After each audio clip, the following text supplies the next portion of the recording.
আসসালামু আলাইকুম এভরিওয়ান, কেমন আছেন সবাই? আশা রাখি আলহামদুলিল্লাহ সবাই ভালো আছেন। কি এটা গ্যাস করেন একটু সবাই? তালের পিঠা। তাহলে আর দেরি না করে দেখে আসি, চলুন। এই তালের পিঠাটা তৈরি করতে কি কি লাগতেছে আমাদের?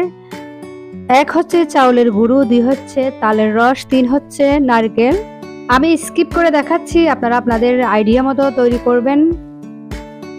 একদম ভালো করে লাড়তে হবে। আমার লাড়া শেষ, চলুন দেখে আসি। কলা পাতা পরিষ্কার করে মুছে নিচ্ছি। এই যে দেখুন, মুছে এখন দিয়ে দিলাম একটুকু রস, সুন্দরভাবে দিয়ে দিলাম। এটা কিন্তু খুবই সুস্বাদু, এটা কোনো তেল লাগবে না। যারা তেলের পিঠা পছন্দ করে না তারা অনায়াসে নিশ্চিন্তে এটা খেতে পারেন।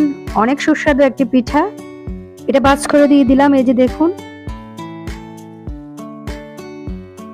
এই যে রেডি। আর একটা দিচ্ছি আমি। আমার প্রিয় বন্ধুগণ, ভিডিওটি স্কিপ না করে পুরোটাই দেখবেন। আর যাদের যাদের এই পিঠা পছন্দ অবশ্যই একটি কমেন্ট করে যাবেন। হিংসে না করে সবাই ভিডিওগুলো পুরোটাই দেখার চেষ্টা করুন আর সুন্দর একটি কমেন্ট করার চেষ্টা করবেন। হিংসে করবেন না, তাহলেই আপনি সফল হতে পারবেন। আপনি যদি অন্যকে হিংসে করেন তাহলে আপনি কখনো সফল হতে পারবেন না। অনেক সুস্বাদু একটা পিঠা, আমিও বানাচ্ছি, আমার কাছে খুবই ভালো লাগে। তেল ছাড়া পিঠা খুবই পছন্দর, সুস্বাদু পিঠা। এই যে কড়াই গরম হয়ে গেছে, আমি দিয়ে দিতেছি।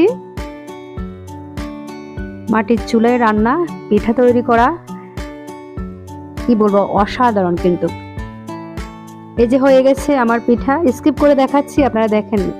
মাশাআল্লাহ, অনেক সুন্দর একটি কালার এসেছে। এই যে দেখুন, এভাবে কিন্তু তেল ছাড়া খুব সহজে পিঠা তৈরি করা হয়। সবাই ভালো থাকবেন। আল্লাহ হাফেজ, আসসালামু আলাইকুম।